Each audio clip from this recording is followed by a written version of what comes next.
La Fundación Francesa Carmignac, creada en el año 2000, cuenta con una colección de arte contemporáneo de más de 300 obras y con el premio de fotoperiodismo que apoya anualmente un reportaje de investigación que es el tema de una exposición y un catálogo.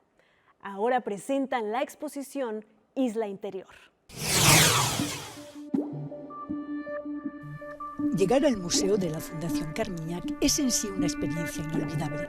Ubicado en el corazón de la isla de Porquerolles, cerca de la bahía francesa de Saint-Tropez, solo se puede llegar en barco y luego andando en bicicleta, ya que aquí los coches están prohibidos. Ningún otro museo podría albergar mejor una exposición llamada La Isla Interior.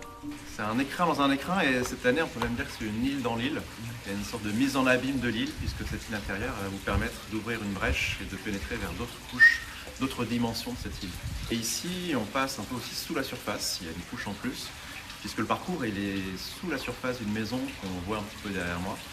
Et donc on va sous la surface, mais on voit aussi qu'il y a un bassin, donc ça laisse passer, le bassin est transparent, donc le rayon de soleil passe à travers l'eau, ce qui fait que les espaces d'exposition sont certes sous la surface, mais ils sont illuminés, et il y a des rayons de soleil qui passent, on a plus l'impression d'être sous la mer que sous la terre en fait.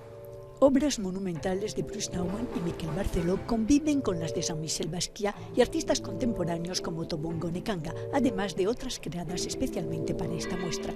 Un diálogo permanente entre pasado y presente que encaja a la perfección con el entorno. Los espacios soterrados están bañados por la luz que filtra del techo de cristal y para una mejor inmersión se circula con los pies descalzos para admirar 80 obras que abarcan todos los géneros y épocas. L'île intérieure, c'est vraiment l'univers mental, peut-être le rêve, le songe, mais aussi toute l'histoire personnelle, les souvenirs de chacun. Et je pense que chaque visiteur de cette exposition la voit d'une manière particulière. On est dans un endroit très calme, un peu coupé du temps. On ne sait pas très bien dans quelle géographie on se trouve aussi. Alors c'est évidemment très méditerranéen, très antique. Les sculptures sont en dialogue avec la nature, avec le paysage, et dans toute cette exposition, il y a ces connexions entre l'intérieur et l'extérieur, entre la nature et l'artifice, entre l'île et les œuvres d'art.